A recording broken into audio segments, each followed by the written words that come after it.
नामर धन्यवाद हो प्रभु यही स्थान रे तांकरी योजना क्रम आम को यही प्रकार अवकाश दे जे ईश्वर वाक्य सांत्वनामूलक वाक्य परिवार एवं मंडली जेतक आम उपस्थित प्रत्येक पाइबा निमंते से प्रभु महत नाम को धन्यवाद दिए और मंडली गति विशेष भाव मंडलीर दिकंद्वय समस्त कर्मकर्ता वृंदों निकट में धन्यवाद दी आसतु आम अल्प समय निमंते ईश्वर वाक्य उपर जहाँ चिंता करने को जीवा ताहा आपण मैंने देखा पारे जहाँ लिखित सुसमाचार तार 11 पर्व 25 पद।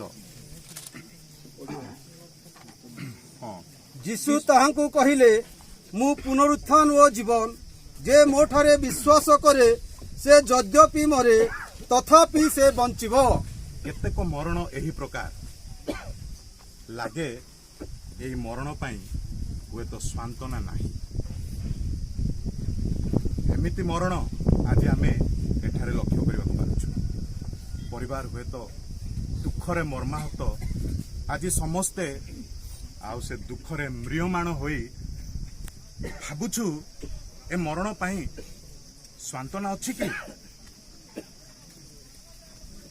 युवक गोटे उदीयमान युवक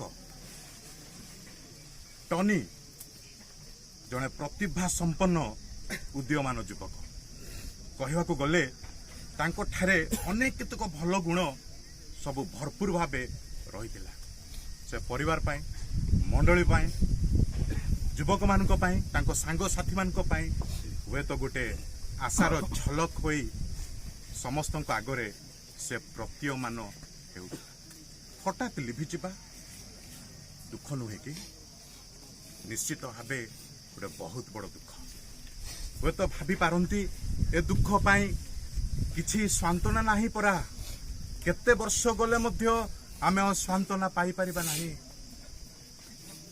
किंतु गोटाए विषय ए युवकों ठारे निश्चित भाव सत्यतार विषय आमे लक्ष्य करने को पारुथिलु आमे शुणा पारिलु जे एही युवक जेतले बंची थिले अनेक केतक भल गुण भितर गोटे बहुत बड़ आउ आश्चर्यजनक विषय तांको थिला ताहा होची प्रभु जीशु ख्रीष्टों को द्वितीय आगमन संबंध में ढेर बेसी ज्ञान से पाइथिले ताहा प्रकाश करे से निश्चित भावे जड़े प्रभु भयकारी परित्राण प्राप्त जड़े युवक कहवाक गले ताहा ही एही परिवार पाई ए मंडली पाई आज आम समस्त एक सांत्वनार विषय से सांत्वनार विषय सांत्वनार वाक्य यथेष्ट भाव आम वाक्य निहित थिबा लक्ष्य करने को पारुछु मरण जेते दुखदायक हेउना काहेकि मरण जेते अकाल परी लागुना काहेकि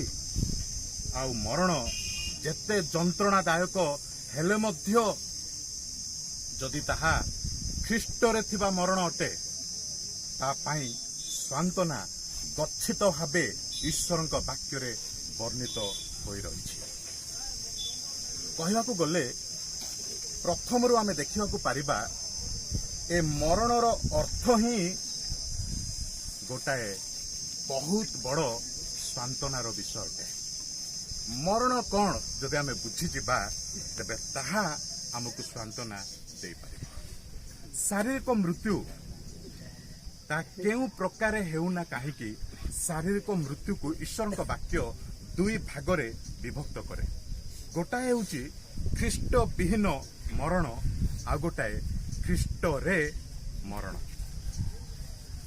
जदि ख्रीष्ट रे मरण ताहा ढेर बेसी सांत्वनादायक आम अनेक समय भाबू से मरीगले से चलीगले आउ से नहांती से माटीर मनीष माटी मिशीजे तांकरी वियोग है तांकरी एक्सपायर्ड है आ से आसबे ना ता हुए तो सत ख्रीष्ट विहीन मरण पाई किंतु ख्रीष्ट रे जो मरण से मरण को से शब्द मान आम व्यवहार करिपरिबा नाही ईश्वर वाक्य को जेतले आम खोलुछु लक्ष्य करने को पारिबा जे ख्रीष्ट रे जो मरण ताहा पाई भिन्न भिन्न शब्द सब प्रयोग करा जाइछि गोटाए हेउछि संग्रहित हेबा अर्थात ईश्वर तांकु ସଂଗ୍ରହ କରନ୍ତି ଆପଣା ନିକଟକୁ ସେ ଡାକନ୍ତି ସେ ଈଶ୍ୱରଙ୍କ ପାଖକୁ ଯାଆନ୍ତି। ଯେତେବେଳେ ସେ ଜଗତ ଛାଡି ଚାଲିଯାଏ ତାର ଅର୍ଥ ଏହା ନୁହଁ ତାର ଅସ୍ତିତ୍ୱ ତାର ସ୍ଥିତିତ୍ୱ ତାର ବ୍ୟକ୍ତିତ୍ୱର ଲୋପ ଘଟୁଛି ନା, ତାହା ନୁହଁ। ଈଶ୍ୱରଙ୍କ ଦ୍ୱାରା ସେ ସଂଗୃହୀତ, ସେ ଈଶ୍ୱରଙ୍କ ଠାରେ ଅଛନ୍ତି, ସେ ସ୍ୱର୍ଗକୁ ଯାଇଛନ୍ତି। ଆମେ ଈଶ୍ୱରଙ୍କ ବାକ୍ୟରେ ଲକ୍ଷ୍ୟ କରିବାକୁ ପାରୁଛୁ ଏହି ପ୍ରକାର ମରଣ ପାଇଁ ଆଉ ଗୋଟେ ଶବ୍ଦ, ତାହା ହେଉଛି ମହାନିଦ୍ରା ପ୍ରାପ୍ତ। ଆମେ ବାକ୍ୟରେ ଲକ୍ଷ୍ୟ କରୁ ଅର୍ଥାତ୍ ସେ ବିଶ୍ରାମ ପାଇଅଛନ୍ତି, ସେ ନିଦ୍ରା ପାଇଅଛନ୍ତି। ତାଙ୍କରି ଆତ୍ମା, ଅମର ଆତ୍ମା ଈଶ୍ୱରଙ୍କ ଉପସ୍ଥିତିରେ ବିଶ୍ରାମ ପାଇ ରହିଛି। ତାହା ଆମମାନଙ୍କ ପାଇଁ ସାନ୍ତ୍ୱନା ନୁହେଁ କି? ଆମେ ଅନେକ ସମୟରେ ଭାବୁ ନା ସେ ଚାଲିଗଲେ, ସେ ହଜିଗଲେ, ସେ ଆମ ଘରକୁ ଆସିବେ ନାହିଁ, ତାର ଆତ୍ମା ଏ ମଶାଣୀ ତଟରେ ଦରାଣ୍ଡି ଦରାଣ୍ଡି ବୁଲୁଥିବ ପରା। ଆମେ ଯଦି ସଠିକ ଅର୍ଥ ବୁଝିବା ତାହା ହିଁ ଆମ ପାଇଁ ସାନ୍ତ୍ୱନା ଅଟେ ଯେ ସିଏ ଏଠାରେ ନାହାନ୍ତି ସତ କଥା, କିନ୍ତୁ ସେଠାରେ ଅଛନ୍ତି। ଦ୍ୱିତୀୟ ବିଷୟ ଆମେ ଲକ୍ଷ୍ୟ କରିବା ଯେ ଏହା ଈଶ୍ୱରଙ୍କ ଦ୍ୱାରା କୃତ ବିଷୟ ଅଟେ। ମରଣ ବହୁତ ଦୁଃଖଦାୟକ ଲାଗେ, ଅକାଳ ପରି ଲାଗୁଛି। ଆଜିର ମରଣ ଗୋଟେ ମର୍ମାହତ ଜନକ ବିଷୟ, ତଥାପି ଏହା କୌଣସି ପ୍ରକାର ସଡନ୍ ଅକାଳ ନୁହେଁ। ଈଶ୍ୱର ୟାରି ପଛରେ କାର୍ଯ୍ୟ କରିଛନ୍ତି। ସେ ଦୀର୍ଘ ବର୍ଷ ଆଶୀର୍ବାଦ କରି ପ୍ରଦାନ କଲେ, ପ୍ରାୟ 24 ବର୍ଷ ଅନେକ ଗୁଣରେ ନିପୁଣ କଲେ, ପରିବାର ପାଇଁ ବଡ଼ ଆନନ୍ଦର ବିଷୟ ହୋଇପାରିଥିଲେ ବାସ୍ତବିକ ଭାବେ। କିନ୍ତୁ ଆମେ ମନେ ରଖିବା ଦରକାର ଯେ ଟନି ଈଶ୍ୱରଙ୍କ ଦ୍ୱାରା ଦତ୍ତ, ଆଉ ଈଶ୍ୱର ତାଙ୍କ ସମୟରେ ନେଇପାରିବେ। ଆମେ ପ୍ରଶ୍ନ କରିପାରିବା ନାହିଁ। ଆଉ ଆମେମାନେ ସମସ୍ତେ ମଧ୍ୟ ସେହି ପ୍ରକାର ଈଶ୍ୱରଙ୍କ ଅନୁଗ୍ରହ ଦ୍ୱାରା ଆମେ ଆସିଅଛୁ। ଆଉ ଈଶ୍ୱର ଯେତେବେଳେ ଘଣ୍ଟି ବଜାଇବେ ଆମେ ନିଶ୍ଚିତ ଭାବେ ଜଗତ ଛାଡ଼ି, ପରିବାର ଛାଡ଼ି, ନିଜ ଲୋକମାନଙ୍କୁ ଛାଡ଼ି ଆମେ ଚାଲିଯିବା ତାଙ୍କ ଉପସ୍ଥିତି ମଧ୍ୟକୁ। ଈଶ୍ୱର ସବୁ ଘଟଣା ପଛରେ ସେ ଘଟାଉଛନ୍ତି। ଯେହେତୁ ଈଶ୍ୱର ତାହା ଘଟାଉଛନ୍ତି, ସାନ୍ତ୍ୱନାର ବିଷୟ ନୁହେଁ କି? ଈଶ୍ୱର ଯେତେବେଳେ ଘଟାନ୍ତି, ନିଜ ପାଖକୁ ଟାଣି ନିଅନ୍ତି, ନିଜ ଉପସ୍ଥିତି ମଧ୍ୟକୁ ନିଅନ୍ତି, ତାହା ସାନ୍ତ୍ୱନାର ବିଷୟ ନିଶ୍ଚିତ ଭାବେ ସମସ୍ତଙ୍କ ପାଇଁ।